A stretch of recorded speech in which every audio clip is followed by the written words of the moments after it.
This might be our most requested episode in years. Oh, major. I don't even know what to say. I guess we've got a lot to say. I have things to say, and I have things to say. Hey, hey, hey, hey. Oh, my God. That's the new song that's been in my head all People day. who I haven't spoken to in years, friends who don't even listen to this podcast are like, I can't wait to hear you guys talk about this. I mean... It's going to be crazy. I mean... You came with your fighting face. Look, I got things to say.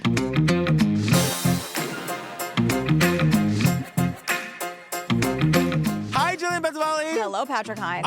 Fam, don't forget to check out our Patreon. Yeah, we have a Patreon where we do all of the long form series. So for example, this is a one-off. This is like a 90-minute doc. Yeah. You won't find those necessarily on the page. No, although way back at the beginning, we did do Queen of Versailles and Madonna's Truth or Dare. They are great episodes. And then we do 2 Mob Wives episodes, which is 90 minutes. So that's a lie. I just lied to you. I'm so sorry, Patreon. It's mostly those long form series like we did Amy Bradley. Right now we're doing Mr. and Mrs. Murder. What are we doing next? Next up is Cold Case, the Tylenol murders, which is really well done. Stalking Samantha. All those things have 3, 4, 5, 6, 7. Yeah, go listen to our episodes of The Staircase. Why not? Yeah, that has 1 million episodes. And then Making a Murderer, 19 episodes. 19 episodes. What were we thinking? I know. Look, we had to do it. We were gonna do it somehow. No question. I kind of love that we did it when we didn't think about is 19 episodes in a row too much? Too many. Because then we never would have gotten to it. So that's the silver lining there. It's true. Ad-free versions of these episodes, like I said,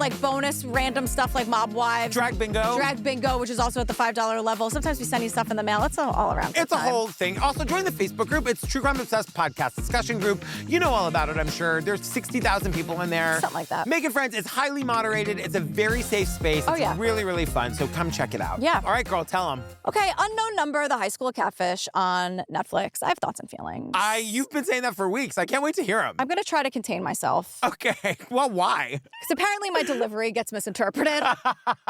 So... All right, well then put a lid on it, Benzavali. Even though everyone in my DMs is like, I can't wait for you to scream about this. And I'm like... I don't know what's not to like. I love the living shit out of this documentary. Really? I'm so mad at it. I'm so mad at it. Let's dive in. A high school girl in Michigan was cyberbullied for more than a year. And who turned out to be the suspect shocked everyone. There were details in some of the texts that made it seem as though somebody who was stalking them. You had to be careful of every single word that you said or else you could look guilty. These texts were coming in at a clip of 40, 50 a day. When they involve the state police and then eventually the FBI, you can just see how fast this escalates. Have you ever sent anything to either one of them like this? This is felony stalking. I have to make sure you are safe before I leave. The more friends you have, the easier it is to be betrayed by them.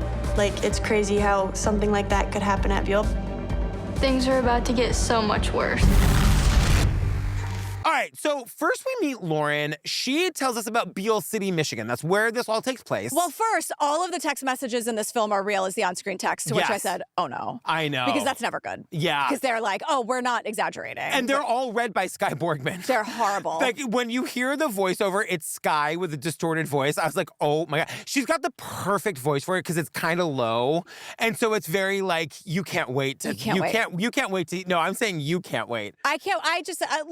Look, Lauren Licari they call her a catfishing survivor. I don't know if this is actually a catfish per se. She's 1,000% a survivor. Yeah. But I think catfish is kind of like a grabby, gotcha headline How kind of thing. do we describe what a catfish is? I think it's a little different. Okay. Because it's not, I don't know. I could be totally wrong. Yeah. I have many more hills to die on, so we can... It's interesting. The catfish to me is just like a, it's someone who's lying about who they are. If you've been fooled on the internet, I feel like you've been catfished. Look, fair enough.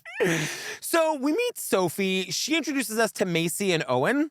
Owen is going to be one of our main players here. He's like the boyfriend in this whole thing. Yeah, we're told that in Beale City, no one has anything better to do than to talk shit. Even the parents about the kids and each other. Everyone's very involved. It feels very small town high school to me. Beale City School is preschool through 12th grade, all in one building. The people in my high school I've grown up with since kindergarten, basically. There are only 30 kids a class. We all have group chats. We're all friends. No one really truly hates each other. K through 12. Yeah. Like, that is small town. And a lot of them have been going to the school this entire time, so they've all known each other since they were like 5. I mean, that I cannot imagine. Yeah, that's tough. And also you're so well known by everybody in your school that everyone's in like the group chats and the group texts. Yeah. Like, I can't imagine being different in this town. We don't get very much into that. Do not. You know what I mean? Like, if you're like the little chubby gay kid, they all seem like nice people, but I cannot imagine I would have done well there. Yeah, I don't know. I mean, I think there's definitely an argument for like, no, it's actually great because then you have friends for life. Maybe, but I don't know. I mean, we're not hearing such great things about it today. So. I was going to say, like, if you're like straight, white, middle-class person, I'm sure it's way amazing for you. I think you do well if you're a bully. Let's move on. Yeah. So, also, everyone loves their phone. I guess everyone has screen time turned on because we know that people are on it for 13 hours a day. And I'm like, everyone knows I have that screen time turned off. I don't need to know. I've never looked at my screen time. Don't tell me. It's none of your business, phone. No, we use our phones for work. And one more thing about Beale City High School, I would really like to know what their drama club is like. It would tell me a lot. I'd love to know if they have one at all. Truly. I think that's what you were getting at by asking that, right? Because I just couldn't stop imagining me in a school like this. Like, what would my life... I'm not playing football. You know what I mean? Yeah. We only hear about football for like 2 seconds. No, but I just imagine like that's what do the kids do? Yeah. They got their phones, I guess. Well, let's jump to October 2020, the annual Halloween party at Khloe's house. And I'm like, October 2020? I was in lockdown. Weird. Was this party outside? I know. What's going on there? We see pictures of that party. It was not outside. It was not outside. No. But it's at Khloe's house. There was a girl in my class that threw a Halloween party every year, and all of our classmates would go, and all of our parents would go. We were about a year into our relationship, me and Lauryn, and she was not invited, but like, I basically invited her, like, if I'm going, you're gonna come with me. So the main couple here is Lauryn and Owen. Their boyfriend-girlfriend. Their boyfriend-girlfriend. They started dating in 7th grade. I'm with the dad. It is way too young. But Lauryn is not invited. And this is where we start to see the clickiness of this town. And they've been dating for a year. So Lauryn wasn't invited, but her boyfriend Owen was. And Owen does the right thing here. He's like, if I'm coming, you're coming with me. Like, if I'm invited, you're invited. Owen is very much that boy who doesn't understand why life isn't easy for everybody. Yeah. You know what I mean? And he says as much kind of throughout. Yeah. But I was like, wait a second. We just learned that this is a teeny tiny town and everyone knows everyone, but Lauryn's not invited, but her boyfriend was. And I'm like, sounds like there's a bully in our midst. Oh, 100%. Because we just heard everyone knows everything, everyone does the same thing, but like her boyfriend's invited and she's not. And I gotta say, like, as a parent, we'll talk more about this later, but we all read an article from New York Magazine or whatever it was. Oh, yeah. We should shout that out. So there's that article from The Cut, which is like a lot of the things that left out. And it's part of New York Magazine. All I know is I had to sign into my New York Times subscription to read it. Yeah, whatever. But we did learn in that article that Khloe's mom reached out to Lauryn's mom and was like, Lauryn is absolutely invited. And I'm just saying, like, I as a parent with a kid who's 11 years old, thank God Daisy School isn't really very much like this because these are kids that have like learning disabilities and they're all kind of struggling and whatever. But these dynamics are crazy. I was very glad to hear that Khloe's mom was like, Lauryn can definitely come. Yeah, because Lauryn was like, you know what? Keep your invitation. Like, she didn't really want to go. She didn't really love the kids she went to school with. We're told from Owen that like she just kind of wanted it to be her and Owen, and that's kind of it. And it's like, well, I wonder why that could be. Right. Girl, Function Health is back. Look, you know this. I've said this a million times. I've chosen Function because it's the only health platform that gives me the data most people never get. And this is my favorite part, the insights to start doing something about it. Yeah, so when you're using Function, you get access to over 100 biomarkers, from hormones to toxins to markers of heart health and inflammation and stress, all these things that we can't really see, but now we can. Yeah, there's no voice inside your head, right, that obsesses over things like your health, that like give you the answers to questions like, why am I so tired all the time? How come I can't get better sleep? Should I be taking supplements? How do I even know if my heart is healthy? Does my work stress affect all of this? And so for Function, it's not just your regular lab test that you get when you get your annual physical. It shows you all of these different things that you can monitor in real time and then gives you like the action steps to take if you need to. Yeah, so it's a near 360 view to better see what's happening in your body. And that's why top health leaders like Dr. Mark Hyman, Dr. Andrew Huberman, and Dr. Jeremy London are all behind Function Health. Exactly. Fam, Function is the first step towards finding out what you're made of and helping you understand what it takes to live a healthier, longer life. And who doesn't want to live forever, girl? Exactly. And I also just want to, like, I don't want to be so tired all the time. No, but that's the thing. It'll give you the answers. So fam, learn more and join using our link. Function is a near 360 view to see what's happening in your body, and our first 1,000 listeners get a $100 credit toward their membership. Yeah, so just visit functionhealth.com/TCO or use gift code TCO100 at sign up to own your health. Gotta own it, baby. You gotta own it, girl. So 2 weeks before the party, these horrifying texts start between Lauryn, Owen, and, wait for it, an unknown number. An unknown Hence number. the name of the doc. And they just come in real hot. Hi, Lauryn. Owen is breaking up with you. He no longer likes you and hasn't liked you for a while. It's obvious he wants me. He laughs, smiles, touches my hair. Not sure what he told you, but he is coming to the Halloween party, and we are both down to fuck. We are both DTF. That means down to fuck. So, like, you're a sweet girl, but I can give him what he wants. Sorry, not sorry. So it's weird because this person is texting Owen about Owen. Yes. And saying things that aren't true and trying to break up Lauryn and Owen. And Lauryn and Owen just ignore it. They ask around. It kind of doesn't go anywhere. They ask if it's Khloe because, like, Khloe's already established as kind of the mean kid who, like, didn't invite Lauryn to the party. She says it's not her. Yeah. But everyone just kind of figures that it will stop, and then it does. For about a year. Yeah. And then they start up again, and it's all, how's the golden couple? Are you preparing for the end of your golden relationship? And some of us are sick and tired of your happiness, essentially.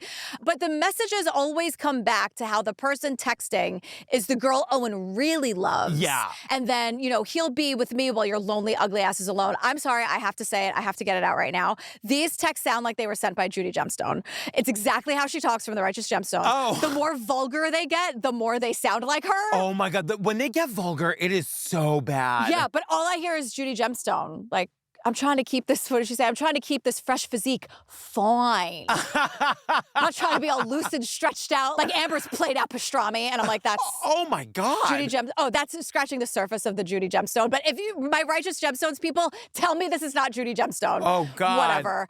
They have no idea who this is, but they're like clearly trying to break up this couple. And something that stands out... In a lot of the texts, the unknown sender called me by my nickname, Lo. So it really made me think it had to be someone who had been around me or one of my close friends before.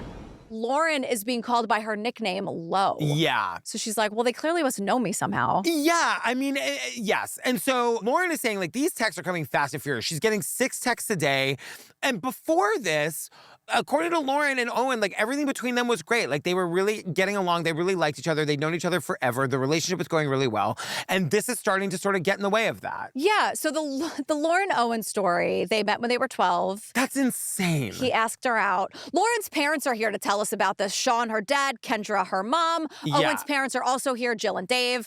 And the parents all became friends and got very close. And I'm like, yeah, because they're 13 years old and a lot of the things they're doing have to involve their parents. And this town, the parents are very involved with the teenagers anyway. Yeah, I mean, that's happening with me and like Daisy's got this little boyfriend that she's had since 5th grade. I won't say his name, but his parents have become our best parent friends. But not like that. I mean, this is like I was sort of like, can we all take it down a notch? Oh, like, it's insane. The golden couple, they're 13. Exactly. Like, why is this so serious? It's almost setting them up for disaster. Right. By like putting so much weight on this when they're teenagers, And 13 years old. The only parent who's like rightfully horrified is Sean, Lauryn's dad. Lawrence He's like, is the girl's what dad, is yeah. going on here? Yeah. So 30 kids in the class, like you were saying earlier, like a lot of them have known each other since they're like 5 years old.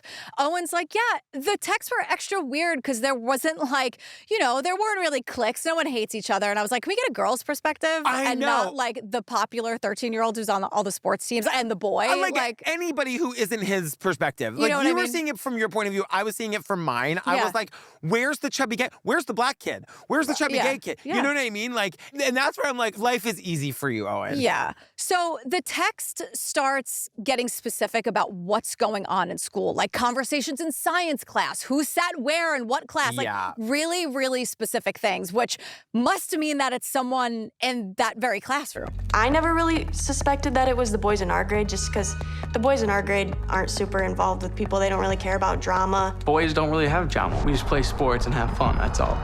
Owen is the one to be like, it's got to be coming from a girl because boys don't have drama. Right. I was like, Owen, you've never met any of my friends, girl. No. But like, I just, again, any reason to quote Scream, like everyone is a suspect. Because no one really knows what's going on. Like now they're trying to figure out like what did the text say versus who was around them at certain times. Like this little crew of friends is really trying to like put their Columbo trench coat on and figure it out. And like good for them. We get like the social class system at Beale. We got the popular group, the cheer group, which always surprises me isn't the popular group because that's how it's portrayed on TV. Yeah. You know? Are they not the popular ones here? No, there's like the popular group, the cheer group, and then like the quieter ones who are more techie. Okay. Yeah. That's the Tipton group. Yeah, right. But it's all like, this is already taking a toll on these kids. And this is nothing compared to where it goes eventually. But like the mean messages, the suspicion, the paranoia, and this is all happening in school. Like they're distracted from their studies. Yeah. It's just a mess. But then the messages get really, really mean and really personal and all about like Lauryn and the way she looks and her body and what she's wearing, which is really awful for anyone, but especially a teenage girl. And like Lauryn's mom, Kendra, we're told she just told her to ignore it. Yeah, like so, like, and Lauryn's like, I feel like I'm being watched. It's like this weird paranoia. It's affecting how she thought about herself. Like fucking trash bitch. Don't fucking wear leggings. Ain't no one want to see your anorexic flat ass. That would make anyone spiral. One text like that would send somebody out, and Lauryn is getting like 6 to 8 of these a day. And then, but they're saying like, and again, it's all about Owen, and Owen is involved in this. So it's just like in the group text. He's not involved in it. Owen didn't do anything.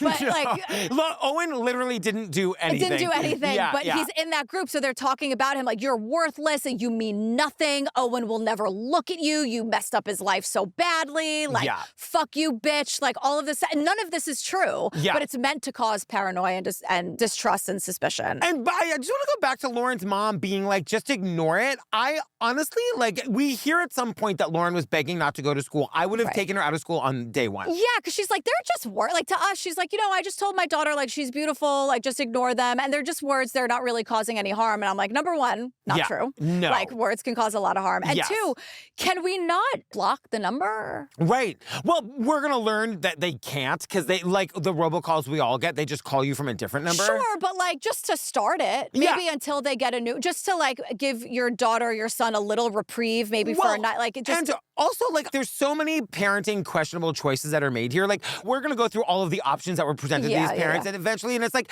I would take Daisy's phone the second she got this first text message and she would not get it back until we got to the bottom of it. Yeah. So the texts get worse and worse, more about Lauryn and her looks, very personal, very mean. And then they get, when I say vulgar. Oh, I couldn't even write it out. I started to and I'm like, I'm not writing this. The screenshots of it, but I know what word you're thinking of. Yeah. We have to get into it, unfortunately. What word do you think it is? Cream. Oh, that wasn't necessarily it, but it's like, it's just, they're so intentionally vile. And sexual about, again, they're 13 years old, right? So talking about like sucking fingers and fucking and like very as detailed as you can get. And Owen's mom, like, she's like looking right at the camera. She goes, they're 13. If this is a 9th grade girl or boy, these are pretty intense. These are pretty intense. They're 13 years old when this started. Yes. 13. And the idea is that maybe a fellow classmate is texting them like this. But like, if I got I feel like my stomach would hurt if I got messages like that. I'd be like, this is so, as a 13-year-old, I'd be like scared to like be around my phone. No, it's too much. Totally. And like Lauryn, for her interview, it is so many years later that she's able to speak about it from a perspective of an older kid and not in the moment of like what it must be like to get these, like to be in that room with her when she's reading, and Owen's parents do the right thing. They're taking his phone every night, which he hates, but they're like parenting him. They've made the decision that he needs to have his phone during the day for whatever reason, but at nighttime they are taking it away. And they're monitoring the texts. Yeah. They want to know what's coming in, when, what's going on. Because again, like if they're coming in at 2 a.m, maybe a 13-year-old wouldn't be up and doing that, but you never know, right? So they're just trying to like figure out what's going on. But all the texts now become about this like plan to get rid of Lauryn. Yes. Like the texts are so long, they're so poorly written. But the general vibe is that like this texter is implying that Owen agrees with everything they're saying. Right. It's a lot of like, right, Owen? Owen, you told me this, and Owen this. Like, and that Owen knows who the texter is and is hanging out with them behind Lauryn's back. Right. And it just goes on. And now they're getting like 50 texts a day about Lauryn being like anorexic, talking about how ugly she is. Yes. And also that Owen agrees. Right. And so the parents band together and they go to the school to let them know what's happening. And Kendra, Lauren's mom, says we were hoping for some kind of action from the school. And she's saying that some of these messages were happening during school hours, so we wanted to see what the school would do. And then Kendra says, unfortunately, I don't think the school handled things very well. Yeah, because we meet Bill Chillman, who's a little too chill. Bill, too much chill, Bill. Bill Chillman, a little too chill, Bill. Too chill, Bill. He's the superintendent, and Dan Boyer is the principal. Dan Boyer is clutching his pearls. I know. These texts, he goes, I've never seen anything. I know. Like this. He's like, I've never, because the longer this whole situation goes on, the worse it's getting. It's getting more vulgar. It's getting meaner, more sexually explicit about 13-year-old Owen, 13. And these educators make this decision. I think that they are so overwhelmed by the volume and the content that they don't know what to do, so they do nothing. Right. And we're talking, and I'm sorry, I have to say it, but I'm saying it because of something I'm going to say later, but you need to know how vulgar these texts are. Yeah. You dressed like a fucking slut. You try and get attention? Fuck off. My fucking tits in his face. Fucking make him horny. Make it cream. Fucking make him horny, make it cream. The amount of times this person used the word cream is unbelievable.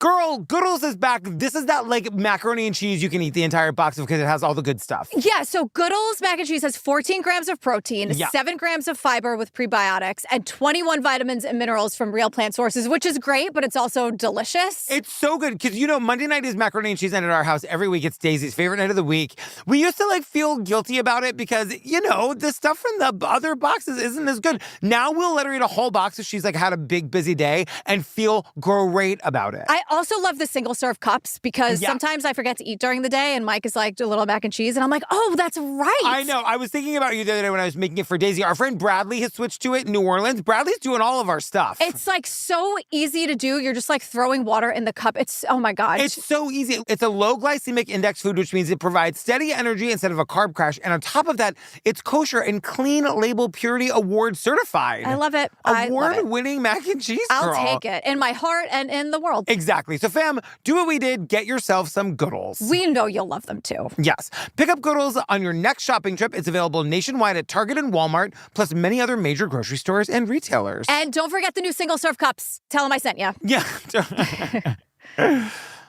But now, because this train's never late, the theory is that Lauryn is totally doing this to herself for attention.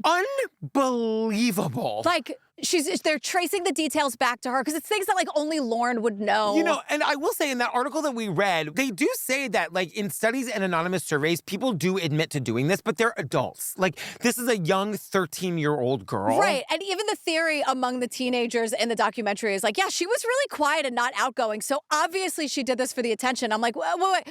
Say that first part of it again. Right. She's not doing this. But also we see all of these like TikToks and Instagrams of her like winning everything she's doing. Like she's playing sports and winning everything. She's running cross country and winning everything. It's like this girl didn't need it. She didn't want attention and she didn't need it. Right. And then the other theory is like, oh, well, then she did it to get closer to Owen. I'm like, I'm sorry, the golden couple? I think they're fine. Yeah. It's I wouldn't worry about it.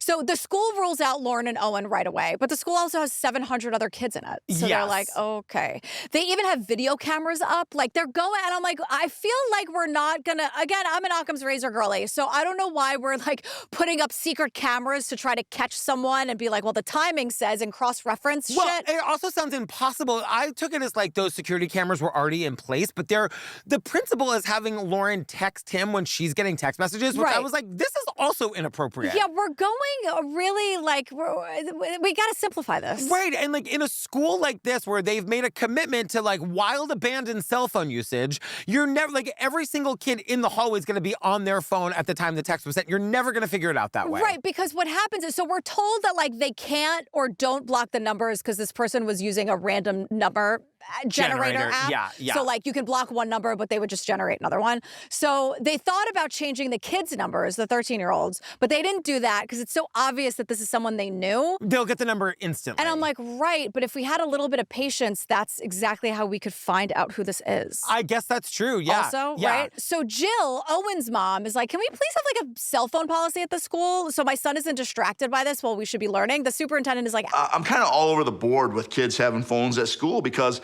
our cell phones, I mean, I use mine as a personal office. I work a lot from my phone.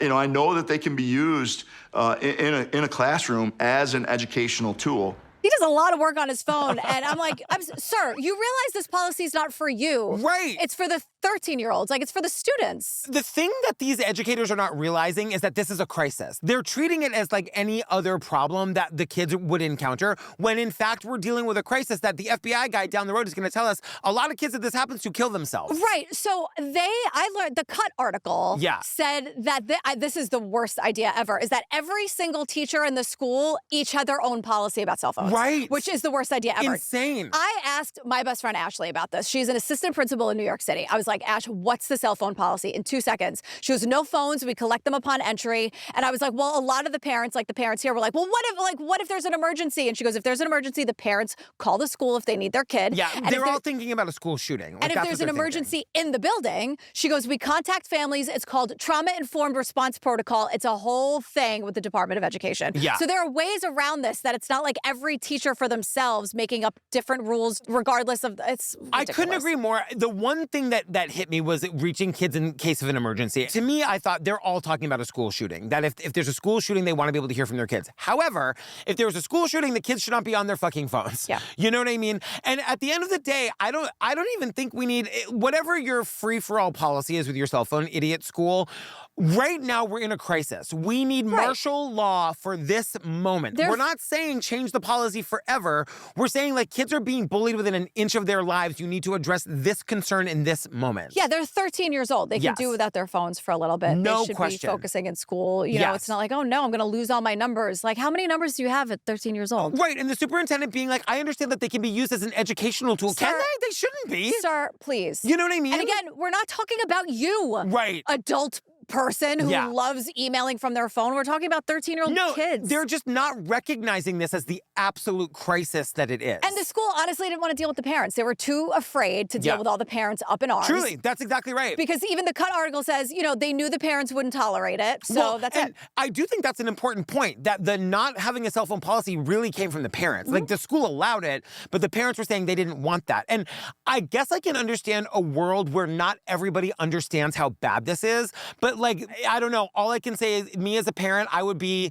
standing in front of the school with a sign with the written text messages on them, being like, this is being sent to my kid. Because that kind of goes out the window when the principal in this very documentary is still clutching his pearls about text messages he read 5 years ago. So like, they were all shocked. Right. Once again, I'm just saying they need a policy to meet the moment. And then when we figure out what's going on here, you can go back to your free-for-all if you absolutely have to. Right. 13 months since the messages started. Now they're getting so sexual that this unknown number is encouraging Lauryn to perform sexual acts on Owen. Again, they are 13 years old. Because what the unknown number is saying is like, we will win. I promise you. Owen doesn't like you. He doesn't love you. He wants sex, BJs, and making out. He don't want your sorry ass.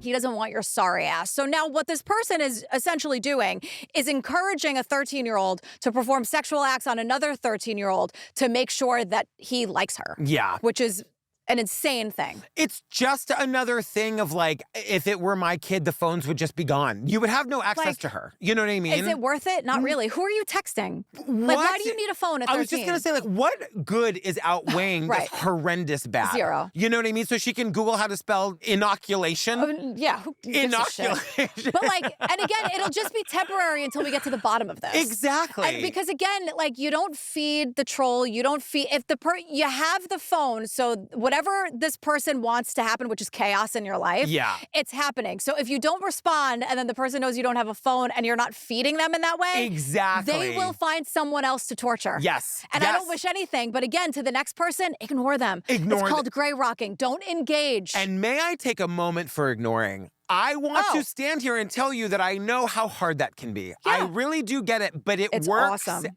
Every single time. It is awesome. And I say to the next thing or person, or do the same thing. We're all ignoring. Yep. So I'm not wishing it on the person. There's a little relief where it's like, oh God, they moved on. But to that next person, I say with love, do the same thing. And I'm sure that people are screaming like their friends will just show it to her. Fine, maybe. But like, you know what I mean? But if it's not getting to her, that's the point. If it's not getting to Owen. And and because once again, this is a crisis. So like the parents need to be gathering all the friends in the room and saying, I'm not pointing fingers at anybody. I am asking you not to show Daisy these text messages. Right. She does not have a cell phone. We need to ignore this and it will go away. Exactly. So the thing is, none of this is true. All of the sexual stuff, like we're in a hotel room having sex, none of it's true. No. But the point is to mess with Lauren's head, and it's working. And it works. So now Lauryn and Owen are fighting all the time, getting mad at each other, and it's all too much. And Owen is just like, well, it's kind of a lot. Like, I'm a teenage boy. And he's saying to Lauryn, if we break up and just give them what they want, like maybe they'll just stop and then we can try again some other time. It's just not worth it for him. No, and it does, like, in this moment feel like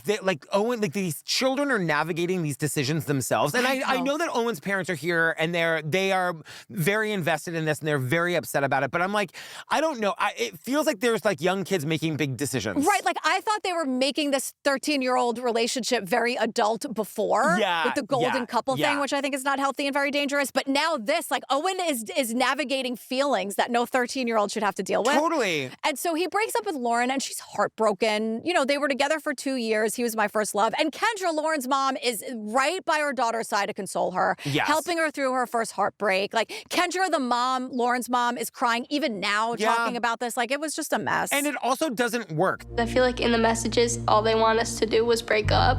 But then when we broke up, it seemed like the messages got worse. The fact that they're still going after the one thing they wanted, that was really heartbreaking. The texting doesn't stop, it gets worse. It gets worse, you know, because hurting Lauryn is the point, so that's fun. And it's a very clear obsession with Owen, too. Very sexual and, you know. But now it's getting worse because now it's like threatening harm on Lauryn, telling her to kill herself, lots of threats. His life would be better if you were dead. Yeah. Hashtag bang bang. And this is the breaking point. This is when finally the police get involved. Where the hell have the police been? Yeah. Like, and warning, finish yourself before we do. Yeah. I mean, relentless.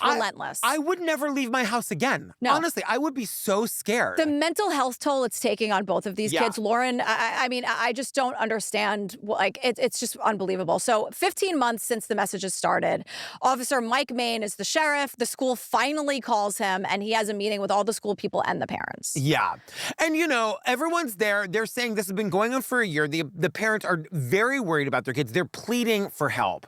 And, you know, the officer is saying the potential risk for self-harm is huge in this moment. Oh, my God. So this is the first time we see all these cops meeting with these minors on school grounds without their parents, which is very not cool. Sometimes we see the parents and sometimes we don't. Yeah. It's wild because we're seeing the body cam footage. I just wanted to say one thing. Mike makes the point that in his mind, this has to be a group of tight-knit kids who are all keeping each other's secrets. So that's what he's looking for. Right. A group of kids that are a small group of kids that would be doing this together and keeping the secret. Yeah, so they're looking for clues, right? So a lot of the texts are about the basketball games. So maybe it's someone on the team, and Lauren's mom is wondering, like, maybe is someone jealous of Lauryn? And I'm like, absolutely. Yeah. And so the texter one day is like, I got this one text where the sender talked about how many points they scored in the game the night before. So me and my mom thought maybe we could figure out who scored that many points. My mom was the volunteer scorekeeper at most games, so she thought we could look at the score chart. And when we looked, only one person had that amount of points. Khloe Wilson. Lauryn's mom is actually the scorekeeper at these games, so she can look at the books and see who scored 12 points. Right. And at that game, it was a girl named Khloe. We talked about Khloe in the beginning. Girl, Branch Basics is back today. I was literally just cleaning my kitchen with it this morning. I know nobody believes I do that, but I was. Tell us everything. Here's the thing. I'm going to be talking to you about your cleaning products, okay? Yeah, so please. Branch Basics is created by 3 women. It is a human-safe, plant and mineral-based cleaning concentrate that works on just about everything. So instead of having like 10 different bottles of cleaner that's probably maybe a little toxic for you or not like really good for the earth or whatever. So this is super powerful. And when you get the starter kit, you get 1 big bottle of concentrate that makes 13 bottles of cleaner. That breaks down to just $3.25 per bottle. Unheard of. We literally cleaned out our closet full of other cleaning products when we got Branch Basics, and you can use it for everything, fam. Bathrooms, kitchens, laundry, floors, windows, even washing your produce and makeup brushes. Produce and makeup brushes, girl. Yeah, I'm not kidding. I did my regular makeup brush cleaning yesterday. Guess what I used? Branch Basics. So the whole thing is it's made Made from plant and mineral-based ingredients, Branch Basics is human-safe and biodegradable, making it perfect for families, especially with those with babies, kids, or pets like me. Yeah. It's a really affordable swap to cut toxins and just simplify your home. It's so easy. So fam, ready to kick off the back-to-school reset? Head to branchbasics.com to shop the premium starter kit and save 15% with code TCO at branchbasics.com. That's 15% off your new Branch Basics premium starter kit at branchbasics.com with promo code TCO. Start fresh this season with products that are safe, simple, and actually work. I mean, honest, that's perfectly said. Safe, simple, and actually works. Yeah, you know why? Because 3 women created it. Thank you. So Khloe always had a crush on Owen. They were friends, but she liked him. Yeah. Khloe's not my cup of tea. No, so Lauryn says that Khloe would often do things to make Lauryn jealous. Yes. Now, remember, Khloe and her parents threw that COVID Halloween party where everyone was invited except for Lauryn, but then the Cut article says something different. It's all like a lot. Or it says that the mom was like, no, she can come. Right. Which is like, oh, thanks. Oh, of course. Right? Of course. And also, I don't care what the parents say. It's all about the dynamic in those walls in high school. And let me tell you, it sucks. Because that's the wrong conversation, Khloe's mom. You don't have the conversation with Lauryn. You have the fucking conversation with Khloe. No, I mean, she can come if she wants. Is not really how we're handling this. Or you just say, like, we don't do this next year if you don't invite everybody. A class of 30 kids, everyone's invited or nobody's invited. Right, exactly. So Lauryn and Khloe, never got along. And now we have Owen saying that Khloe is not a nice person by any means. Right. Is the quote. So, she doesn't seem like a nice person. She doesn't, and her parents are trash too. Yeah. Ooh. Although the parents, in the end, they impressed me a little bit. So Owen is like, Khloe was definitely saying mean and not nice things to Lauryn that weren't nice. And so Lauryn is never gonna like Khloe. It's just one of those things. But Khloe's like, oh, we're such good friends. It's it's a mess. Now, the thing is, okay, I want to say 2 things at once here. Khloe is my worst nightmare of what Daisy would turn into, a mean girl and a bully. I've known a lot of Khloe's. Yeah. But at the same time, Khloe is now put through it in a way that is fucking awful. And many things are true at once. Yes. So, Craig and Tammy are Khloe's parents, and they explained that in 7th grade, there were all these bullying allegations against Khloe, and it's because... She was a leader. At the time, she had a huge friend group. It spanned, to several other schools, and, so I think that to some people, I'm not going to say they were offended by that, but maybe they wanted that sort of thing for themselves.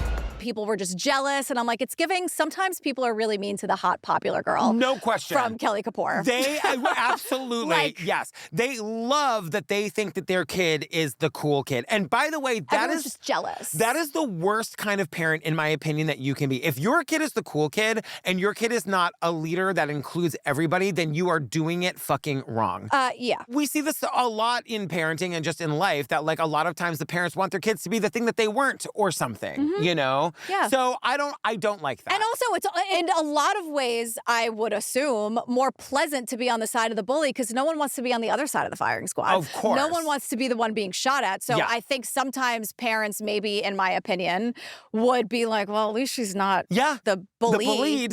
She's the bully with a Y, but not the bully, the one being bullied. One of the awesome things about Lauryn is that she didn't care. Khloe didn't like her, but Lauryn had so much going on for herself, despite a kind of rough home life that we only learn a little bit about. Lauryn was doing she was excelling in a lot of things.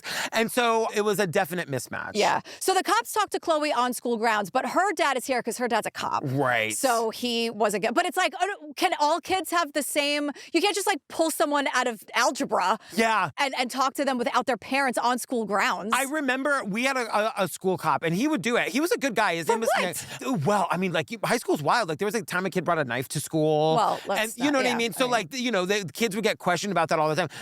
Questioning kids without their parents with wild abandon, which feels normal in the 90s, but feels like it should not be happening today. In 2021 or whatever this is at this point. I know, it seems crazy. So Khloe's like, look, I've heard about this. I'm not close with Lauryn. I started hearing about it during volleyball season. It just started getting blamed on me. And the cops are like, cut the shit, Khloe. It's 350 pages. It's too much, Khloe. It's too much. And she's like, cool, I still didn't have anything to do with it. So and she was like, well, I don't have anything to do with it. I'm with people all the time. And if something were happening like that, someone would see it. even if I was doing it, people would see me. She's like, I'm so popular. I've got friends all over town. Just ask my parents. Like, literally. She's like, I have so many friends, they would see me. I don't have time. I've got a Halloween party to throw and not invite Lauryn to next year. So I gotta go plan. If she wants, I if guess. If she wants, God, my mom invited her. She's so annoying. I know. So Macy and Sophie are up next. They're besties with Khloe. And the thing is, remember they think it's like a group of people because they're saying we a lot. Yes. And like, these are like the mean girls. Right, and that's what Officer Mike was looking for. He was looking for, like, this seems like it's a good answer, right. You know? So, like, the kids are stressed and mad. The parents are stressed and mad. Lots of fights at home, at school, like at practice, grabbing phones and going through them. Lots of paranoia, looking for evidence, pointing fingers. It's a mess. Yeah, where are the mental health counselors, by the way? Is it nowhere to be found? How is there not a mental health counselor at the school talking to these kids every fucking day? Why isn't there a mental health professional in this very documentary? Right. I would have loved to see it. Yeah. I'm getting, honestly, sick and tired of talking about all the shit that Netflix didn't include and chose to focus on and didn't pay attention to. I'm getting sick of it. Yeah. This is like the third Netflix documentary in a row that I'm like super disappointed in and surprised by. Like, I'm kind of sick and tired. I'm curious to hear more about that because honestly, I know Skye and I have talked a lot about her storytelling style. Yeah. And like for Abducted in Plain Sight, there was a whole version of it where there was a bunch of mental health professionals throughout and she removed them because it got in the way of the storytelling. Okay. And for me, I didn't notice it. It didn't, what I thought you meant when you said that just now was there a mental health professional on set? I would love to know if there was. Sure not. Well, I don't know that for sure. We don't know that for sure. There could have been. And I don't know that for sure. There is a big movement in documentary filmmaking now to make that happen. So who knows? Maybe there was. But I didn't need it. I get what was, for me, I get the storytelling here. And I'll say more about that when we get the reveal. Okay. But I was fine with the pace. I didn't need it. Okay. So Owen's mom, everyone is thinking Khloe did this. Khloe had to do this. She's the Regina George. Like, she definitely did this, right? And it makes sense. And it's also like, Khloe, I'm sorry that you're going to go through what you're about to go through, but be nice. Be nice. Don't be the bully. Like, be nicer. You know? And that all starts at home. So, like, people are getting desperate. So, like, Owen's mom is texting Khloe from Owen's phone as Owen, trying to get Khloe to confess. Like, people are losing it. That's crazy. But it's also not looking, and again, these parents are way too involved in a bad kind of way. It's so like, you're texting another teenager as your teenage son? In a way, I understand. I would never do that. That is way off limits. Desperate times call for desperate measures. Truly. You know? But also, where is the therapist? Why aren't you taking a kid to like deal with like what's really happening here? Right. And I don't know, like, if Khloe's dad is a cop, like, why aren't we using our powers for good? Like, what exactly is going on here? Like, why is there truly nothing to be done? That I know. Feels like that can't be right necessarily. I agree with you. But it does eventually take the FBI to get to the bottom of it. I mean, and as a parent of a fucking preteen, this is terrifying how easy this is to do. And I gotta tell you, it's not looking good for Khloe because the number starts texting from a Florida number right when Khloe was in Florida with her family. Yeah. And eventually Khloe's like, you know what? I was just like, it's not me. Like, I don't know what you want me to do. And my dad was like, you should just get your phone dumped. Khloe and her family provided Khloe's phone for a forensic download, but there was just nothing on her phone. They extract everything. Khloe is 100% innocent. And now it's, oh no, poor Khloe's been framed. Yes. And so I think two things are true here. I think Khloe is maybe not the nicest person, which is what people have literally just said, but she also didn't do this. Right, yeah. And that's what I've been trying to say too, is that like, this never should have happened to Khloe. This never should have happened to any of these kids. But also, people aren't going to assume you're the one to do this if you hadn't been a bully your whole life. And also, like, whoever's doing this is an idiot because now the texter's like, hey, bitch, it's me, Khloe. I know. Here's a picture of me sending this text message. The cops dumped my phone and it was clean. And I'm like, wait, why is it? Okay, so Khloe's... I need a t-shirt that says, hey, bitch, it's me, Khloe. Hey, bitch, it's me, Khloe, you fucking anorexic asshole bitch. Like, go suck a dick, literally. Like, what? Because, like... I do like it when these documentaries get you to speak like this, because you don't talk like this, what? but it's kind of fun to hear it coming out of your mouth. Like, oh my God. I know. She's gonna say cream 100 times in a Stop row. it. It's disgusting. I know. But like, why? Okay, so why would Khloe admit all of this? Her phone is clean. Like, this is so stupid and not Khloe. Yes. But there's a clue. The texter sent a photo that was from Christmas morning at Owen's house. And it's like, whoa. Who was there that morning at Owen's house that would also be at school with all these kids? Yes. The only person is Owen's cousin, Adriana. And now we're going to get a lot of bullies denying that they're bullies. Yes. And this one girl, like one of, you know, the Regina, like the Gretchen Wiener or whatever of the trio is like... When we were in middle school, Adriana, like, made up this rumor that we bullied her and that we threw carrots at her. I'm going to say something. I know exactly what you're going to say. I don't know much in this world. I don't know a lot. Yeah. I know one thing. Yes. Those girls 100% threw carrots at her. 100%.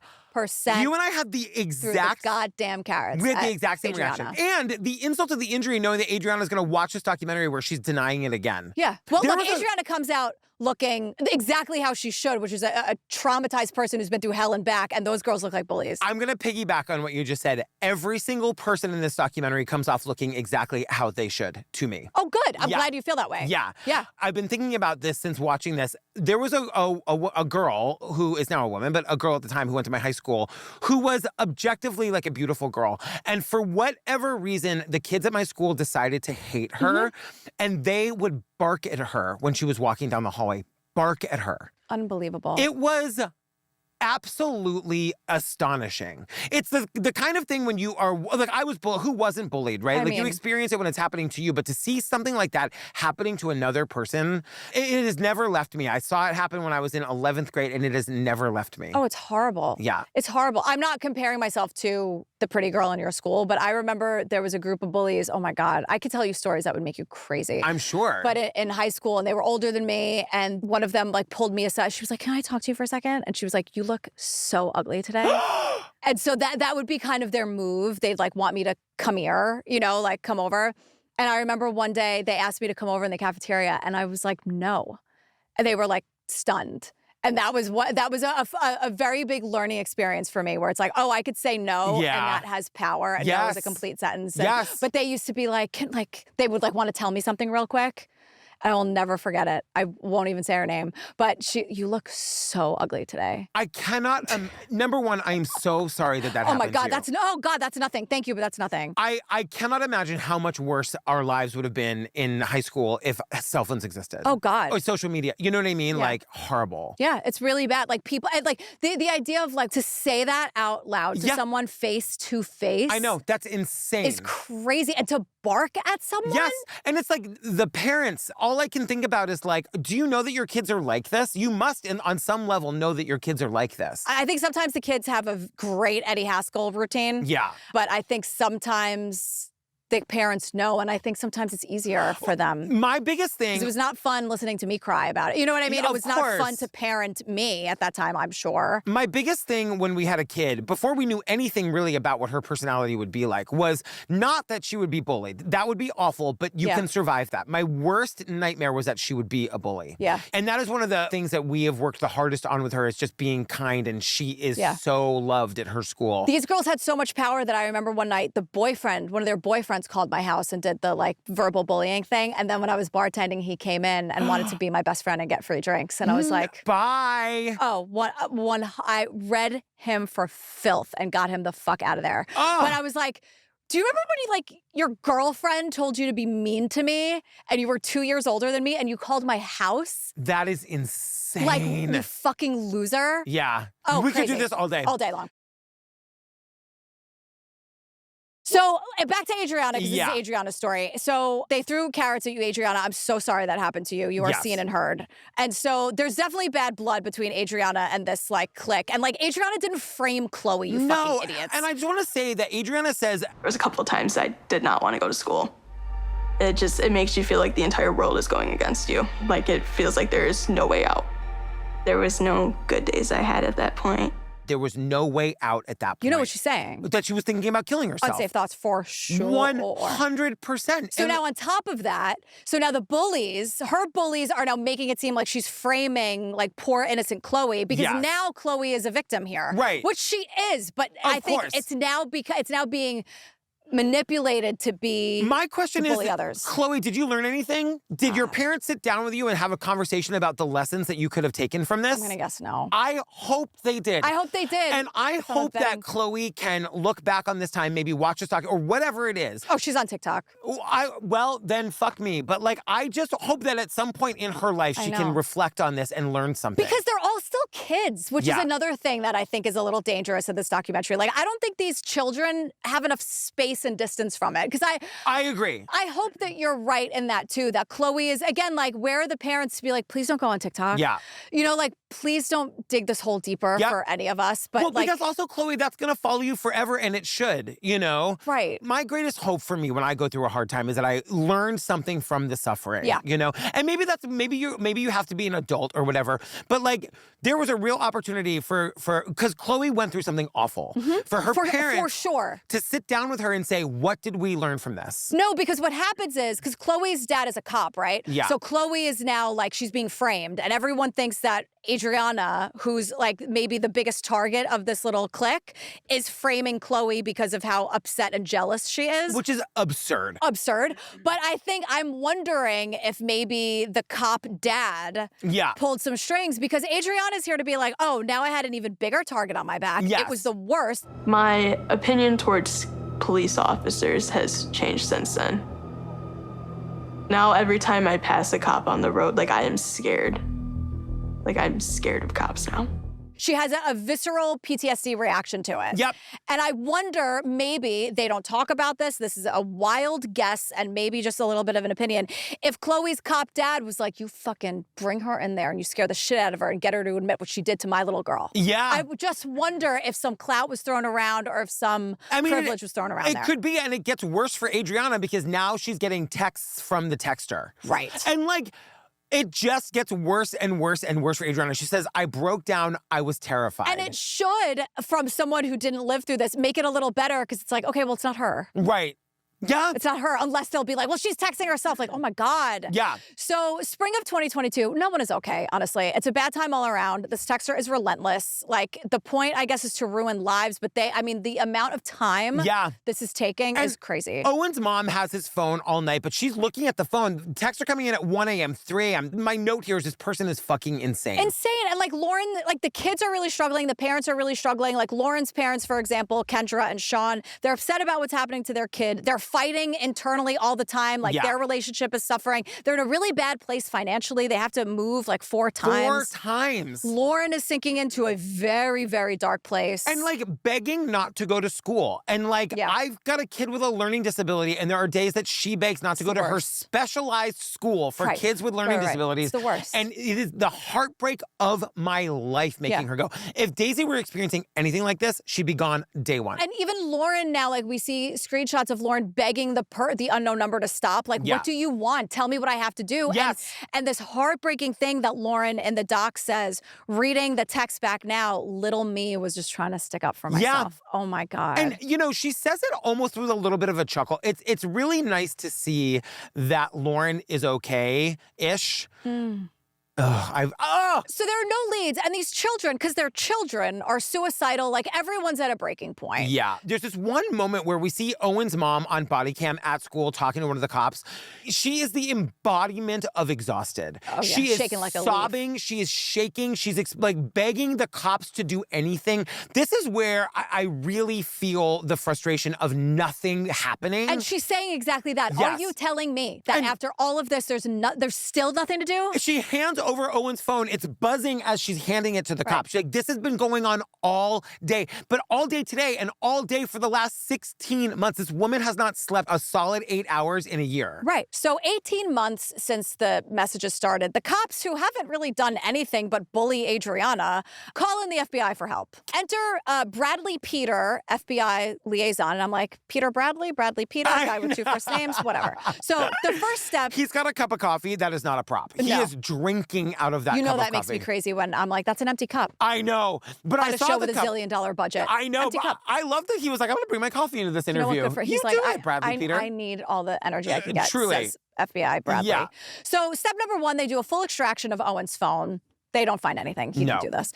1 month later, because remember, Owen and Lauryn, like, the texter got what we all thought they wanted, which is them breaking up, right? Yes. And then everything got worse. Yes. So Owen is now dating somebody else. I slowly started to feel happy again. Like, maybe everything will be okay. One day, she texts me. She's like, my mom just got a random text from someone.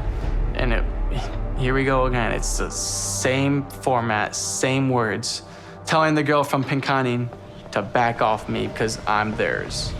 Now, her mother is getting a text from this unknown number. Yeah. And I'm like, oh, so this is also a very, like, Owen-specific obsession as well. Yes. Because if it's not about the two of them breaking up, then, okay, the girl's mother 2.5 hours away? Like, how is this person doing this? But doesn't this tell us that the texter has to be connected to Owen in a meaningful way? Because how else would they get this Owen's own mother has not met the mother of his girlfriend. Right. And yet the texter has that woman's phone number. Pretty advanced. Yeah. Doesn't feel, pretty advanced. So, like, how did they get this new girlfriend's mother's phone? Like, Owen's being stalked. Yes. Like, Owen is being stalked. Yes. But now Owen's getting angry and he's becoming aggressive because you must feel like a caged animal. Yeah. Like, you can't, like, everyone else gets to be on their phone. I'm a 14-year-old kid and I can't be on my phone. And also, I'm going to say it for the last time, nobody is taking him to deal with his mental health. Like, nobody is really sitting this kid down with a professional to be like, we need to really talk about all of this. Like, everyone is in crisis. Yes.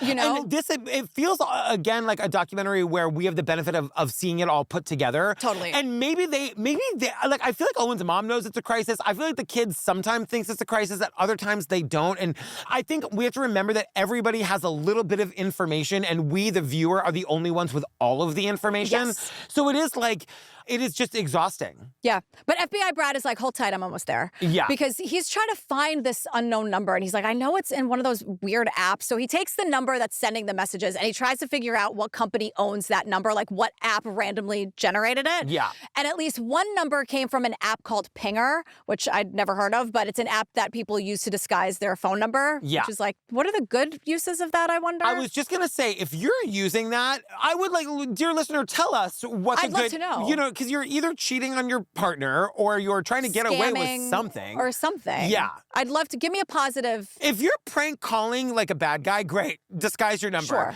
If you're like prank calling like, you know, some bully, great, do it. But like, what are the, anyway, if you're using that app, you need to look at your life choices. Right. So the FBI, so they find it, right? Okay, Yeah. Pinger, great. So the FBI gets a search warrant. The app gives them the information, 2 IP addresses that belong to a Verizon network. Verizon gets the warrant, because once the FBI shows up, yes, like Verizon's gonna maybe listen. Do you think the texter knew that all along? Whoever the texter is, did they know that eventually somebody would? Like, I think they were waiting for this day, and I think all attention's good attention, and I think nothing was gonna prevent this story getting to where it got to today. You know? This is all part of the fun for the texter. It's been a long 9 years for you and me, and we've seen some shit that makes us understand some things. Yeah. You know what I mean? Totally. So they get the numbers back, and we're about to get, like, the, quote, big reveal. I found one phone number that kept coming up, being connected to that IP address at the time these messages were sent. And the phone number was Lauryn's mom, Kendra. The person who has been doing this for 20 months is Lauryn's mother, Kendra. And I'm like, oh, it's tall, hot blonde all over again. Right. Can we take Except a nobody pause? died here. Yes. Can we pause for 1 second? Yeah. Who was your guess? Definitely an adult. Definitely an adult. For sure, an adult. And I was sure that it was one of the parents. But I was like, but they're all here. How could it be? Exactly. All 4 of the parents are in the documentary. So I was like, how is this possible? Yeah. I have avoided this twist I was able to get to watch the documentary without finding out. It has been everywhere. It's been everywhere. And everyone's been wanting to tell me, and I have been able to avoid it. And thank God I was able to watch it fresh. Yeah, and I don't think it's that big of a, like, we've seen this before. Yeah. Sometimes I'm very lucky that this is not my experience, but sometimes a girl's first and biggest hater is her mother. Mm-hmm. But there's no way this was a kid. Kids don't write like that. It's super advanced. But then it's like, how? How did she do it? Because then, like, almost the most shocking part is that Kendra has been here crying about this for 45 minutes. Yeah. And this is what I want to say, that I'm really disappointed, and I think this is a really big misstep. I want to be very clear. In my opinion, Kendra is a sexual predator. Like, she should be on the sex offender registry. Those disgusting texts were sent to 13 and 14-year-olds relentlessly. She was sexually harassing her own daughter, pressuring her to do sexual things to another 13-year-old boy, sending, like, sexually explicit text. If this were a man, we would not be spending the second half of this documentary talking and, like, I'm sorry, disgustingly humanizing Kendra. See, I don't think that's what's happening. I think what Sky, in my opinion, does so brilliantly here is gives Kendra enough rope to hang herself. And that's fine, but like, we don't need to sit here and hear her bullshit. If she was not a white woman, I do not think we would be giving her the platform to lie. Like, we don't learn anything. No, but we see the manipulation. We're watching the manipulation in real time. She's trying to manipulate us. She's telling us how she's manipulating her daughter, and I think that's really valuable.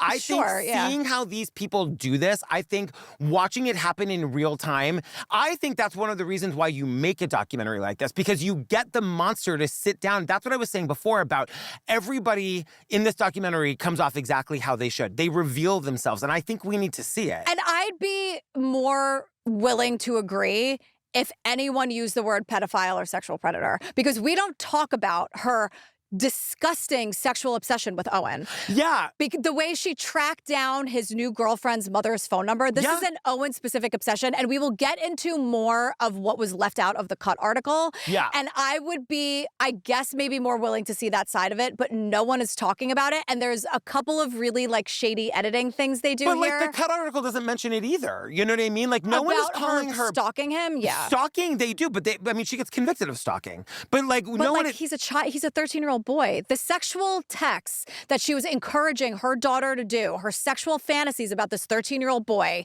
made me feel fucking crazy that no one was talking about it. If it was one of the dads or the male principal sending those sexually explicit texts to 14-year-olds, a girl and a boy, like, do you think we'd be covering it in this same way? I don't think so. She's a white woman. No, I guess I agree. But, like, in any of the coverage I've seen, nobody is calling her a pedophile. I haven't seen that anywhere. Really? Yeah. I will die on the hill that she should be on the sex offender registry. No I question. think what she did is wild. Absolutely disgusting. I think it is like, and I think there's no question that she was obsessed with Owen and all of that. I hadn't considered that angle of it until just now, but I think it is such a coup that Sky was able to get her to tell her story. And I think the way that it was done to show this master manipulator, we never see that. But I think you were always going to get her to tell the story, just like that idiot from Look Into My Eyes sat down. It's attention, attention, attention. I don't know. I mean, the lady from the Cut article tried to get her and she said no. You know, like, I don't think that she was willing to sit down with just anybody. I think that, like, we have loved other documentaries of Sky, and you don't have, like, it's fine. Sky is my friend. There have been things that she's done that I've loved. There's been things that I haven't had an opinion on. I really like this. And I think one of Sky's great gifts is her ability to get people to trust her. And I don't think she lied to Kendra. I think she said, this is going to be your opportunity to tell your story. Oh, sure. And you're going to tell your story. And Sky knows that she is a monster and the monster will be revealed. Yeah, I was just really shocked at how no one's talking about something that I thought was, like, crazy obvious, that, like, this woman's a predator. And the double standard of the fact that she's a woman. No, I think that's all fair. I think that's absolutely fair. I think you're right that if this were a man... Like, sending those texts, I mean, thousands and thousands and thousands of them. I think it ended up being like 80,000 texts or something insane. I think that's more to the reason why we need to see it. We need to show that this is real. Would you want to talk to the man, though? Would you want to give the man a 45-minute... What I'm saying is, I get that it is controversial, but I like that she's given the platform to reveal herself so that we can understand that women can do this too. Sure, but I guess what no one is saying is that what she did is, like, predatory. She's a sexual, you know what I mean? Like, that's the thing that no one's really saying. Yeah. I was kind of, like, shocked by. I went as far as to say, I think she's absolutely obsessed with Owen. I hadn't, in my own brain, made the leap to calling her, like, a sexual predator. I think what she did with the text messages was absolutely vile and disgusting and is sexual predatory behavior. So I'll agree with you on that. Yeah. So anyway, now that, like, everyone's looking back, the cop's like, you know what? I remember thinking in my head, this doesn't make sense. Then I started realizing that Kendra has tried to interject herself into my investigation a few times under the guise of, can you tell me where you're at with everything? Can you update me on the case?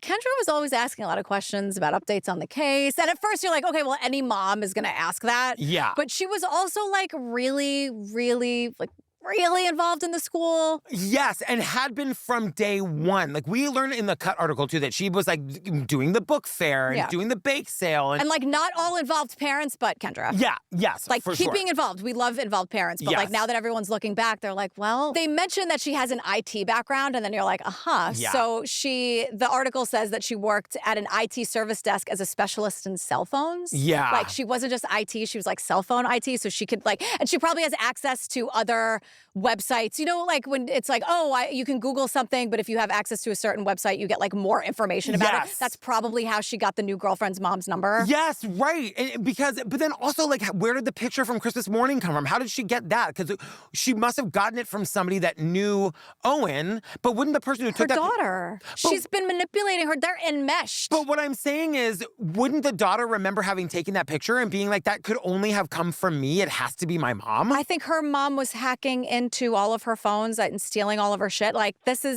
she's good at the hacking stuff. Yeah. No question. But I'm just saying, why isn't anybody connecting it? Wait, that's the picture I took. How did they get it? Well, in the article, they were like, people were suspecting her. That's very clear, and we'll get into why in a little bit. They say even Lauryn in the last month was suspecting, because when we'll get there in a second. Yeah. So the cops go to Kendra's house to try to get a confession of some sort. We see the entire thing on a body cam. It is absolutely insane and pretty, like, actually sickening. Yeah. So remember, this is the sheriff who's been working on this case the entire time. He knows Kendra. Kendra knows him. Yeah. They've been working together to get to the bottom of this. When... Like, she had to have been waiting for this day. Because I was going to say, when he pulls up and Kendra's walking out towards the cop car and he's like, hey, we're here, we need to talk to you. And he doesn't say it's good news, we know who did it. Like, she must know there's a reason the cops are here and it's bad. She literally throws her phone in the woods. Yeah, I know. The article says that she, like, her phone was found stashed in the woods because she was like, like, throw it, because, like, when the cops got there, because she had, like, 3 phones, and so the phone that she was doing this on. Also, this is when I realized Kendra's mouth doesn't fully close. Like, her lips don't connect. And when I'm watching it... This is a great observation. I was like, is that her speaking? Because she can talk. I can't do it, but I'm like, is she You have to try to do it again. Because she'd be like... Does it have to do with Owen? Is there an infatuation there with Owen? No, nothing like that. Okay. They're like, are you obsessed with Owen? And so she'd be like... No, not like that. And that's like, no, she's saying, no, it's nothing like that. But she can't. So she has this like, and no offense to pigs, but a little bit of like a piggy nose. And so she'll be like, no. And like, she's so she's the mouth breathing. Yeah. And then the gummy Sue action she has going on. And so she'd be like, no, I'm not texting anyone. I love my daughter. And I'm like, did you just say you're not texting anyone you love your daughter? Like, what? Fam, why is her mouth like that? If you needed any reason to ever go check us out on YouTube, you need to go watch that moment right now. Do I look like her? She's like, is that it? I can't. I don't know. It's just... It is. But I will say she is making the craziest faces. This body that's just cam how she moment. looks. Well, and I was trying to imagine what is going on internally.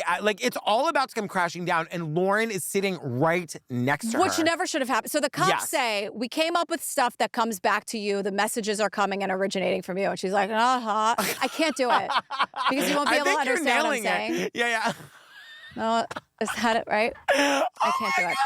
At first she tries to deny it, but she folds in 10 seconds. Yeah. And she starts lying by saying, like, well, the first ones didn't start with me. The first ones were a rando, but then I fed off of it. No, bitch, it was you the whole fucking time. She sticks to that story to the end. Now, my thought is, Lauryn, under no circumstances, should be here. Yes. She should be taken away from what I believe is a pedophile. She should not be. This is a very, very, very bad move by the cops, because what happens is this, like, again, my opinion, this like predator is hugging and holding for dear life. Will not stop touching her daughter. I'm like, stop touching her. You're like, this is all manipulation, by the way. Yes, and by the way, I was starting to feel like Lauryn was unsafe. Like her actual bodily safety was not guaranteed. The mother is acting like they're all in it together. Like this happened to the two of them. Like she did this. Yeah. And like Lauryn is in complete shock. She's disassociated. Like she's not saying a word. That's poor why thing. I wanted to mention the Cut article. Lauryn says that she started to believe that it could be her mother about a month before the cops came. Imagine? No, but it explains her behavior better on the body cam, because if it was Lauryn, if Lauryn had no idea, she'd be freaking out, and she's just sitting there, her face melting. Yeah, I just think like she's completely in shock at this woman who, again, like we don't know the inner workings of the manipulation necessarily, because part of this, I think most of it was this like weird sexual obsession with Owen, but part of it is definitely that like, oh no, my daughter has to, like, I'm the hero, oh no. So there's a closeness there, and I think it's one of those things where you're like, am I real? Like Lauryn like couldn't like feel it if you pinched her. Like her whole life just came tumbling down, and I think she's just in absolute shock. Well, and that's just the beginning of this shit that we're all about to find out. Also, this idiot cop, again, like this woman for 22 months has been texting her daughter to kill herself. Yes. Her mother. Yes. Sexually explicit texts to her and her 14-year-old boyfriend talking about her body. And this idiot cop is like, sometimes when we're not thinking straight, we do some things. And I'm like, again, don't make me fucking defend the men. I know. But if it was the dad, would we be letting her, the sexually explicit, disgusting texts to teenagers, encouraging her daughter to have, what if her daughter actually did something sexual that she wasn't ready to do? Of course. I mean, because the mother is an absolute monster. Like no, there's no argument here. Would you let her be clutching her? No. You'd say, stop touching her. And you wouldn't be saying it in this casual kind of like, sometimes people make choices. What am I watching? I have the same note. Like, it is absolutely insane. It's appalling. Yeah. So they call Sean, the dad. They're like, you need to get home now. He gets home. We see the body cam footage of Mike telling Sean what's going on. So this is the deal. Every time the kids received a message, her number came back. So that was enough for a search warrant, and that's why we're here today. So we took her phone and her computer. As my detective was collecting that, I started talking to her. I said, it's over with, it's done. May I ask you, what phone did you take? She had it in her pocket, I can show you. So. She's got a couple. And then we hear Sean tell Mike, the cop, well, which phone did you see? Because she's got a bunch. And she's been telling the dad, it's for work. That one's for work. Yes. And it's never for work, because we'll get into that in a second. But people are, did you clock the table behind? Okay, so am I crazy? Because my friend Chris texted me the same thing. The first time I did, it's a table full of booze. I mean, yeah. When I watched it the second time, maybe I'm mistaken here, but the booze weren't there when he first comes in. And I was thinking, then later we see all the booze on the table, and I thought with the search warrant looking for devices, maybe they cleared out a liquor cabinet. To me, because everyone's like, oh my God, like they're drinking all the time. And I'm like, to me, that is a table of bottles like for an event or for a party. And we will learn later that this is, or we will learn from the article, the Cut article, that this is his dad's parents' house. Yeah. So it's not even their house. People want to know. I'm going to go back and watch it again, because when I watched it again this morning, I was like, oh, the booze aren't there, and then they are. But maybe I'm wrong about that. But I was looking for it, and I feel like I remember thinking they weren't there, and then they were. I got to tell you, I'm sorry. I'm just going to say this as bluntly as possible. I don't think a bunch of alcoholics would have a bunch of bottles because they would drink it all. Yeah, like that's true. If you go to someone who has substance use situation, like the booze has been consumed. It's purchased daily. To me, it looks like someone's having a big party, or someone's collecting booze for some big event that's happening at some big event hall. I don't know. I wasn't that like. I noticed it. I definitely noticed it the first time and then looked for it again the second time. But to me, there are plenty of other explanations for it, and it's the least of my worries right now. It also looked like creme de menthe. Like, it was like green. I'm like, we're drinking Midori all day? Like, no, thank you. Yes, please. Midori, yeah. Whatever. You like Midori? And if it's in something. I don't think I ever knew that about you. If it's in like a cocktail, that's green. I'm happy to know that. Midori sour, sure. Okay. And not too much, though. Because then I'll be like, it's a lot of sugar. It's too much. And then it's like, where's my vodka? I know. Where's my cornbread? Like, what's happening? THC seltzer. So it turns out that not only is she the texter with all of the things, I'm not going to repeat, what she's been doing. The cops are also like, she's been lying to you for years. Yep, I know she was let go from Ferris, and she had IT backgrounds. It's like she's doing all the text messaging. She lost, both of her jobs, and she hasn't had a job in over a year. She hasn't had a job for over a year. she doesn't have a job, and the reason you guys have been moving around is because there's no money coming in, and she's been keeping that from you, and you guys just keep getting evicted. And we learn a little bit in the documentary, more in the Cut article, about how she runs everything in this house. She runs all the finances. Sean has no idea. He goes to work. He changes oil at a local mechanic shop. Sure. That's his job. And Kendra's been like the working in IT at Texas University, and all Has of. she? But hasn't been. Has she? Yeah. And like.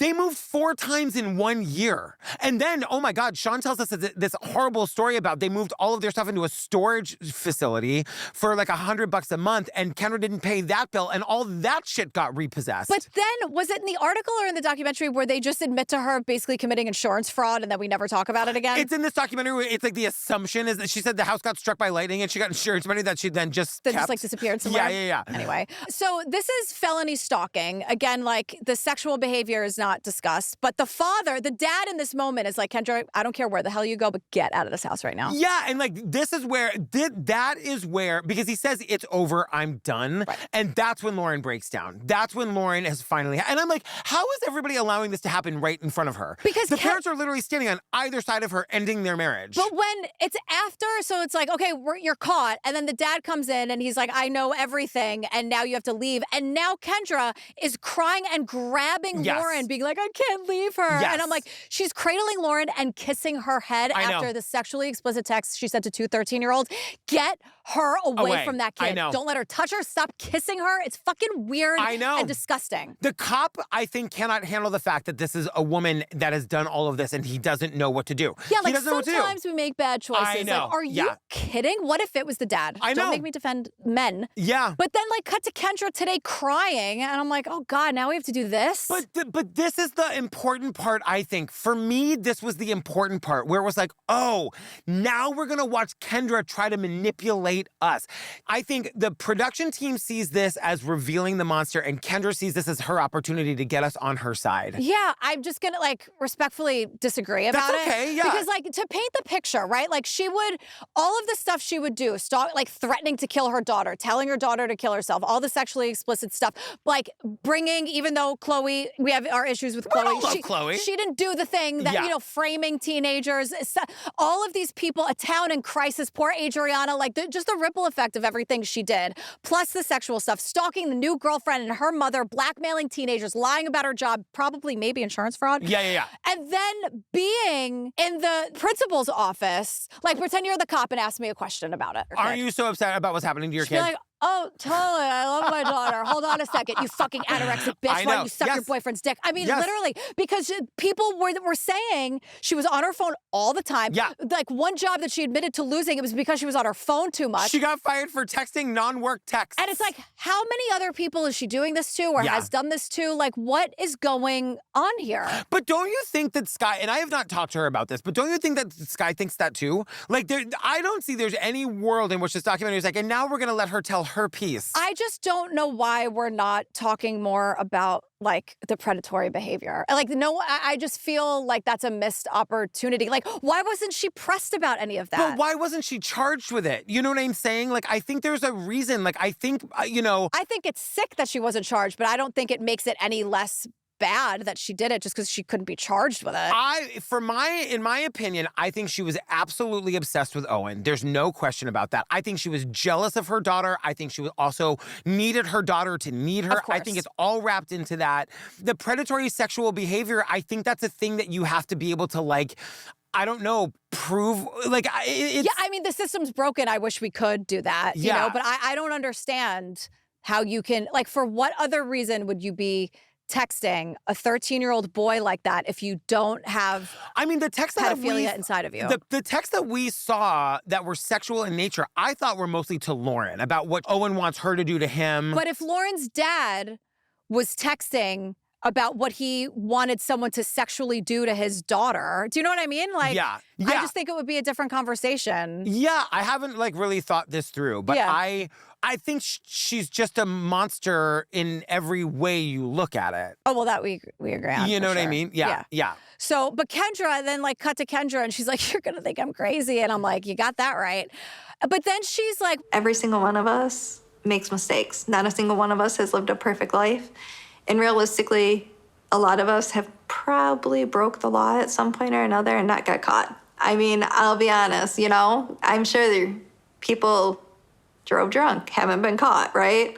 But again, if you get caught, you're in the same situation I'm in, but for a different thing. It's just like driving drunk. I was like, driving drunk is also awful, you dumb bitch. But it's also, you're comparing driving drunk, which is awful, but you're comparing that to telling your kid to kill herself. Right, and she's like, that's well, insane. The difference is that I got caught, but like how many, any number of you have been driving drunk? And I'm like, what? This is the worst false equivalency I've ever seen. It doesn't make, but that's what I'm saying. Like, she's just left out there to look insane. And also Melissa Perry, her cousin's here, who's like, oh, Kendra's always been a nice nightmare. Because she says— They went on like 7 cruises together. Too many cruises. Too many. But she's like, she says, and I wish like more from Melissa, please. Yeah. We get like this one comment from her, and she's like, she goes, here's what Kendra's like. If she were here right now, as you and I are talking, she would be dancing over there trying to get the focus back on her. Yes. And I'm like, yeah. Yes. Obviously. But then she says the thing that makes me fucking crazy, and you know how much I hate this, but if you needed a favor, she'd be there for you. And I'm like, that's part of the manipulation.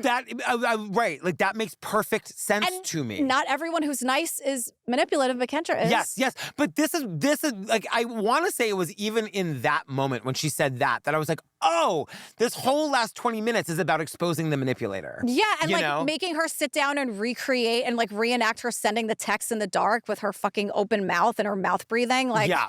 But she's like, I was a different person. Something else took me. Like, and at one point, I think the truest thing she says is, I was consumed by it. Yes. I think that's the truest thing she says this whole time. I think that's the thing. There's nothing that Kendra can say to get us on her side. Kendra just doesn't know that. You know what I mean? So she keeps talking and talking and talking and telling us more about exactly who she is. And my worry is, what is she going to do now when she gets back out in the world? Well, and you know, but like one thing that Skye asked, I was like, thank God. She's like, well, all those times you told your daughter to kill yourself, like, were you scared she would actually do it? Right. And the mom is like, I can say I was not scared of her hurting herself. I know Lauryn, and I know the conversations that her and I had, but if I didn't know her as well as I did, it might be different. So, yeah. The mom told her daughter to kill herself thousands of times. Yes. Because honestly, that would have been amazing for Kendra. That is endless attention for the rest of her miserable fucking life. Yes. That would have been fucking great. Yes. For Kendra. But like, she's just like, no, I know my daughter was going to be fine. And I'm like, so you're okay with the lifelong trauma you're going to inflict on her? Right. Like, I just don't understand. I also am curious about Kendra's past. Like, has she ever done anything like this before? You know what I mean? Yeah. Like, what's her backstory? And the only person who kind of like hints about how disgusting and predatory this is his cousin Melissa, who's like, why are you talking about blowjobs and, quote, sucking cock? Yeah. They're 13. Yeah. What is wrong with you? So then we have to hear about this like Cyber Munchausen's case, which is basically like people faking cancer for attention. Yeah. I think that's kind of letting her off easy. Like, I think it was definitely like driving her daughter into her arms, but I think it lets her off easy with the Owen obsession. Oh, that's so interesting. Like, I think that Kendra is a very, very sick and dangerous person. I agree. You know, and I think that like the Munchausen, like you're saying, is probably part of it. I think that like Kendra being out in the world she's a menace to society. If I had any power here, Lauryn would never see her ever again. Well, so here's the thing. So Kendra and Lauryn, like the authorities, of course, want to keep them apart, but Lauryn is so clearly enmeshed with her mother. Lauryn was begging to speak to her. Lauryn didn't want to be separated. And it's like, this is a dark manipulation. And Lauryn is also a child and like needs a lot of help. And I'm sorry, like what's best for her. Right. Like, but Lauryn was like, no, she didn't want that. And she fought for it. And so she got it. And so Kendra pleads to 2 counts of stalking a minor, 1 count for Owen, 1 count for Lauryn. Nothing about Owen's new girlfriend and her mother. Right. She took a plea, so some of the charges were dropped. I guess that was one of them. And we never got a trial. That's the other thing. Because like they didn't want the kids to have to testify because they've been suffering enough. So I guess the sexual charges, if there were any, they would have gotten dropped. It would have been nice to know this specifically. Yeah. But she was sentenced to 19 months. And Owen's mom, Jill, talks a little bit about Kendra's obsession with her 13-year-old son. And Owen is like, it felt like she was attracted to me. She was super friendly and super like, here, I'll go get you this. I'll go do this for you. You know, it wasn't like it was like my girlfriend's mom. Felt like it was something more. She would do things for me. She would cut my own steak for me. Like, it was just to the point where, like, it was almost too weird. He said she'd cut my steak for me. And to me, that's so gross because on one hand, she's completely infantilizing him, but in the other hand, she's sexualizing him in these texts, and that's just so fucking gross. Yeah. And his mom says, you know, looking back, Kendra was like always at Owen's events. We learned something in the Cut article that was wild. So many things, but here's something that I was like, oh, I don't appreciate this choice either. Like, as we're talking about all of this, we're seeing photos of Owen today, where he's like super tall and like he's still like 17 or 18 years old, but like he has muscles. And I'm like, well, why don't we show the photos of him when he was 13? Because that's when she was doing this. Yeah. So please don't make him look like he's this 6'2", again, still wildly inappropriate, but show the like teeny tiny little Owen at 12 and 13 when this started, because that really drives the point home of how predatory and like how much of a pedophile I think she is. Yeah. That to me seems a little bit like, well, don't ignore that part. It feels like you're purposely ignoring it by not showing like teeny tiny 13-year-old Owen. I remember seeing those pictures too and having maybe a similar thought. But I think for me, like, I didn't get as focused on that aspect of it. I definitely got focused on the obsession with Owen and telling your daughter to kill her. Like, I don't know how anybody, and that was what was speaking to me so well, was that she got this woman to sit down and try to explain herself. But like, you know? Yeah, I guess it's just like everything she said, I feel like we've heard from these assholes a million times before. Like, she was never gonna— It matters that she's a woman. Like, the dad would never, the principal would never, and we shouldn't. So my thing is this, they're both doing the same thing. It's just as bad, but because she's like a white woman, she gets to sit and like tell her side of it, but everyone knew she was gonna lie anyway. I think we just fundamentally disagree on that. Yeah, because what I'm saying is I think we need her to sit and tell her story. Now, I've always been a big criminals need to tell their stories. Yes. I want to hear them. Yes. So I am appreciative of that anyway. But I think because she's a woman, it is incredibly valuable that she tell her story so people understand that this is real. But she's lying about her story. But that's the point. The point is that she's given all of this airtime to try to get us to like her so that we can see her do the manipulation in real time and not fall for it, in my opinion. Right. I guess I just feel like we've done that before. Not with a woman, or maybe we have done it with a woman, but like we're saying, if like 90% of the times we've covered cases like this, it's men. I think lately I've been asking myself a lot, why do these documentaries get made? You know, is there a purpose? Is it just entertainment? Is it just to make money? And I think a documentary like this gets made so the monster can be revealed. And I don't think that happens very often. Yeah. And I don't think the monster is really very often revealed like in their own words, And I think the audience needs to be, I'm not speaking to you, you're the smartest person I know, but the audience needs to be smart enough to understand what's happening, They need to understand that this is a documentary about a master manipulator and we get to watch them try to do it to us. Yeah, I guess I'm sort of the mindset of like, I can understand it, but it can still piss me off. Which it did. Major. Yeah. Because the Cut article is talking about like, Jill Owen, because then it's like looking back on it, Jill, Owen's mom, is like, yeah, she like, would always make the kids pose with their arms around each other, always like forcing them to touch each other. They're going to be together forever. They're 12. Yeah, I know. She would type, I love you to Owen as Lauryn. Like Lauryn wouldn't be typing that. We get a lot of these parents using their kids' phones, pretending to be their kids. That's that is crazy. Gross. Like, and if the dad was, it's just so weird. And like Kendra would like travel 3 hours, even after they broke up. Like Kendra, the mom, would be like, can I come with you on vacation to go for this thing? And Jill, Owen's mom, had to be like, no. Yeah, this is from the Cut article. Yeah. You said this already? Yeah. Okay, yeah. That really stood out to me, that because Jill and Kendra were getting to be like good friends, and Jill had to be like, no, girl, that's not appropriate. And then at one point, she's like, we're only going to talk about the bully. Like, we're actually not friends anymore. Yes. But then there's this whole text exchange about Kendra being pissed at Lauryn that she's not like sitting on Owen's lap or something insane. This was interesting from the Cut article. What was happening was during the bullying time, after Owen and Lauryn had broken up, Lauryn is at a baseball game and Owen is there. And remember, Lauren's mother's the scorekeeper, so she is texting Lauryn, and the language is important, because she's like, you go sit your fucking ass down next to Owen. Move your ass now. I'm fuming, pissed off. This is fucking ridiculous. Answer me and move your ass. Yeah, she's texting like the texter as her mother. 100%. Yeah. Right. Yes. But like also like to get him, to like get them close to each other. It's like really weird. And then the students are like, yeah, Kendra was always like creepily parked in our parking lot. Yes. Like she was always just like there, and then she'd be like, oh, so weird. Yeah. That you guys saw me. I was just there. I got some coffee. I was just there doing whatever. It's just like very strange. That's the one thing from the Cut article too, is that I think that there was definitely rumors going around the town that people knew. And we get some of that in the end when we get to Khloe's parents. Because Khloe's parents are fucking pissed. And they're mostly mad at Owen's mom.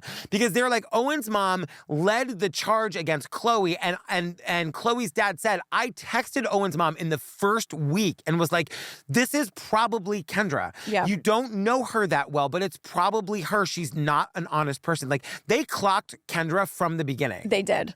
So back to the doc. Lauryn is like, now that you're asking me, like, yes, it is sad that my mom told me thousands and thousands of times to kill myself and all the other things. I know my dad's angry and will probably like never forgive her, but I just kind of put that aside and just have the relationship with my mom that I want. I liked communicating with my mom while she was in prison. I could talk to my mom on Mondays and Wednesdays.